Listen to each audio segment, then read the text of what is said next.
Buenos días, señoritas, señores. Démosles una mirada a esto de los bloqueadores neuromusculares.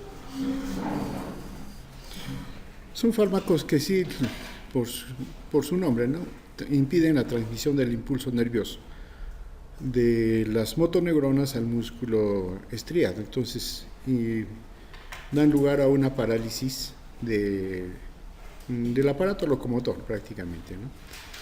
Ahora bien, estos bloqueadores musculares en su mayoría son compuestos amonio cuaternario, ¿no?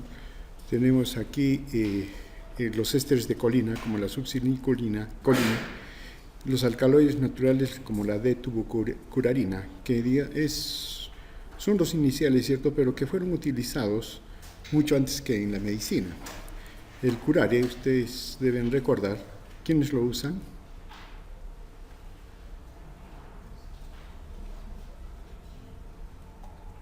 Lo utilizan en la selva. Los que soplan dardos, preparan y lo ponen en el dardo y eso dispara. Y con el tiempo, claro, la presa va a tener parálisis. Entonces ellos lo han utilizado mucho más antes. Después ya se vio su mecanismo de acción y sí se ha utilizado y todavía se sigue utilizando, ¿no? Solo que han aparecido sintéticos y semisintéticos que son mucho más, digamos, manejables, ¿no? Entonces tenemos, por ejemplo, tenemos las benzilisoquinolinas, o el atracuronio, midacuronio, los esteroides de amonio, pancuronio, becuronio, rocuronio, por ejemplo, ¿no? Ahora, todos ellos, prácticamente todos se metabolizan por las colinesterasas plasmáticas, ¿no?, o tienen depuración hepática. Y en una parte tienen alguna eliminación por parte del riñón. Ahora, si estamos hablando de que estos fármacos bloquean la neurotransmisión a nivel de la placa neuromotora, y ahí sabemos que en la placa neuromotora el mediador es la acetilcolina y el receptor es nicotina. Pero la nicotina, el receptor nicotínico no solo se encuentra allí, sino también en los ganglios, ¿no? Y por lo tanto tienen también efecto a ese nivel.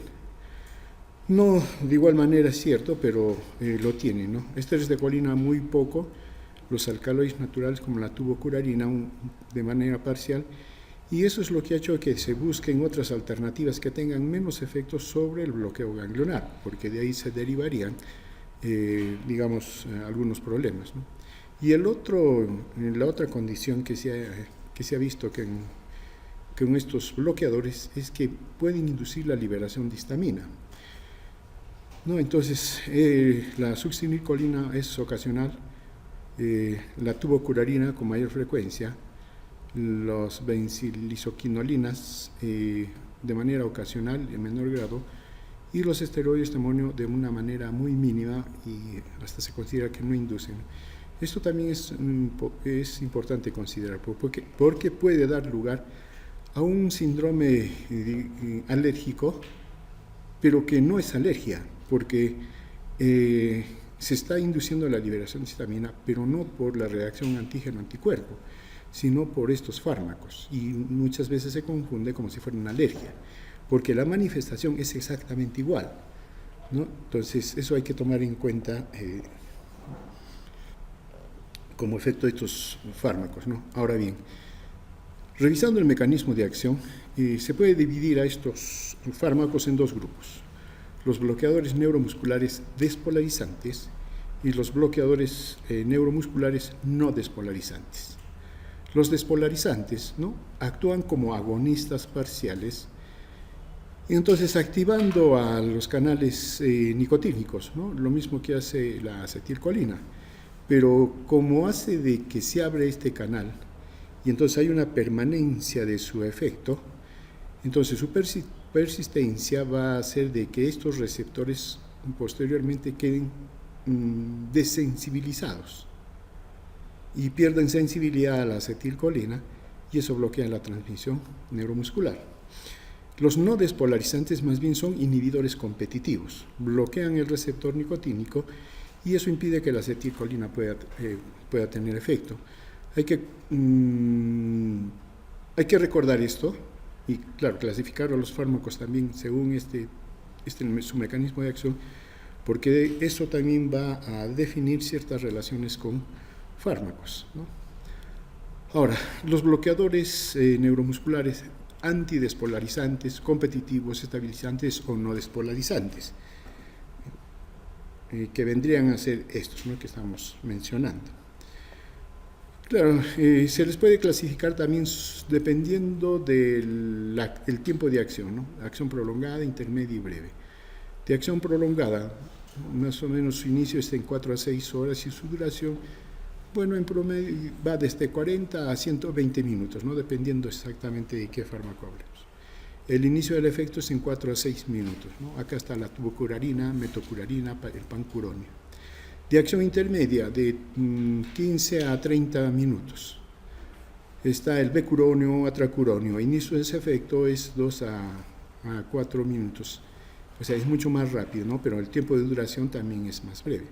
De acción breve es el mibacuronio, por ejemplo. Inicio de efecto 2 a 4 minutos también, y más bien su efecto dura hasta 18 minutos, ¿no? Entonces es la razón. Ahora, el rocuronio es una excepción, en todo caso, para poderlo clasificar. Su inicio es bastante rápido, 1 a 2 minutos, pero su duración es de 30 a 40 minutos, ¿no? Y hay que tomar en cuenta que a mayor potencia o mayor acción prolongada o más tiempo, su potencia también es mayor. Los bloqueadores neuromusculares despolarizantes. Acá está la succinicolina, el decametonio, suxametonio, ¿no? Su inicio es más rápido que los anteriores, ¿no? 1 a 2 minutos, poniéndonos en los extremos. Y más bien su duración es más corta también, ¿no? De 6 a 8 minutos la succinicolina, y suxametonio más o menos 4 minutos, ¿no? Claro, cuando estos bloqueadores neuromusculares se empiezan a actuar, al comienzo van a hacer estimulación, porque son agonistas parciales del receptor. Entonces lo que se va a ver es una despolarización inicial, cierto, pero con fasciculaciones, ¿no? La persistencia de la unión hace que a la unión influye también que la enzima colinesterasa no la pueda degradar a la acetilcolina, ¿no? Y después hay una insensibilidad del receptor a la acetilcolina, y eso es lo que explica la relajación. Ahora, hay una secuencia con la cual estos fármacos van a inducir el bloqueo, ¿no? Las drogas antidespolarizantes van induciendo parálisis progresivamente, ¿no? Empieza con una debilidad en los músculos de la mandíbula, ptosis palpebral, estrabismo, diplopía, y luego va hacia parálisis de los miembros. Empieza con miembros primero, luego el cuello, el tronco, y al final es el diafragma. Entonces, estos fármacos sí pueden dar lugar a una parálisis respiratoria. Ahora bien, la parálisis muscular puede ser total, ¿no?, pero la conciencia y la sensibilidad están intactas. Y esto ha sucedido, por ejemplo, cuando había estas riñas entre los tribales, digamos, y utilizaban tubocurarina. El enemigo moría por parálisis, pero estaba plenamente consciente. ¿Se imaginan esa muerte? Está terrible. Ahora, la recuperación también es en sentido inverso, ¿no? Primero se recupera el diafragma y luego los demás músculos, ¿no?, en el orden inverso. Los despolarizantes dan lugar a fasciculaciones de tórax y abdomen, ¿no? Claro, estos fármacos se utilizan junto con la anestesia, ¿no?, para los procesos anestésicos, pero como el paciente está anestesiado, esto no es siempre visible, pocas veces se ve, ¿no? Luego hay parálisis del cuello, brazos, piernas, ¿no? Luego viene la parálisis de los músculos faciales, los masticadores, lengua, laringe, ¿no? Ahora bien, es cierto, estos tienen menor efecto sobre el músculo respiratorio, entonces menor depresión respiratoria. De ahí que varios los prefieran a este grupo de bloqueadores a los antidespolarizantes, ¿no? Dentro de los efectos adversos, induce la liberación de potasio, y eso sí hay que tener cuidado, porque puede ser letal, una hiperpotasemia, y sobre todo la succinilcolina, ¿no? Puede inducir también apnea. Ahora, hay que tener mucha precaución en todo caso con aquellos pacientes que están digitalizados y en aquellos pacientes donde hay una gran destrucción de tejidos. Si es que hay destrucción de tejidos, el potasio intracelular que es predominante sale, entonces ahí hay que tener problemas, ¿no? Como mencionamos, inducen la liberación de la histamina, y esto da lugar a RAGs, broncoespasmo con aumento de secreción bronquial, salival, hipotensión arterial, que también hay que controlar. ¿Y cómo se controla? También con antihistamínicos. O sea, prácticamente todo es igual.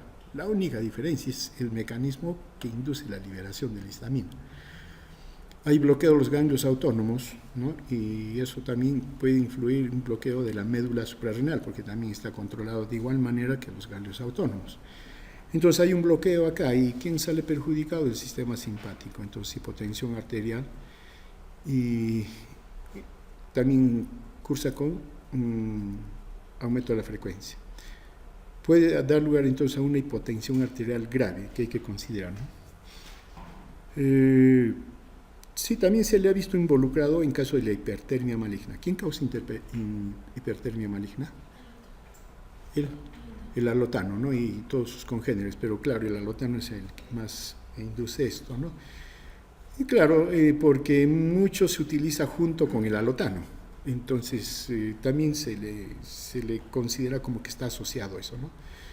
Sobre todo la succinilcolina. Claro, los casos de intoxicación se manifiestan por parálisis respiratoria, ¿no? Y es lo más temido en todo caso. Y lo otro también sería la hipotensión grave, que hay que controlar las dos cosas, ¿no? Entonces, para este caso no queda más que una ventilación asistida, ¿no? Oxígeno para estos pacientes. En cuanto, sí, algunas interacciones, ¿no? Tenemos que, por ejemplo, con las drogas anticolinesterasas. Una droga anticolinesterasa. Más tarde van a dar el examen. Ya debe estar acá todo. ¿Ah? Un anticolinesterásico. ¿Ah? No. Fisostigmina, neostigmina, todos los tigmina, ¿no? ¿Y qué más? Ya. Y con las drogas antidespolarizantes hacen antagonismo. Con las despolarizantes hacen sinergismo. Con el éter y el alotano, sinergismo. En los antidespolarizantes, los despolarizantes, antagonismo. Streptomicina, polimixina, neomicina. ¿Qué son estos? No hemos hecho, pero ya deben saber por cultura general. Son antibióticos, antibacterianos, ¿no? Con las drogas antidespolarizantes, sinergismo, o sea, para el efecto de la droga bloqueadora, ¿no? No con la streptomicina, con el efecto antibiótico. Hacen sinergismo y antagonismo con las despolarizantes. En cuanto a la temperatura, también tiene un efecto, ¿no? O mejor, tiene una relación. Si hay disminución de la temperatura, esa disminución hace antagonismo a las drogas antidespolarizantes. Y con las drogas despolarizantes hace más bien sinergismo. Tendríamos que averiguar por qué, ¿no? ¿Por qué la temperatura?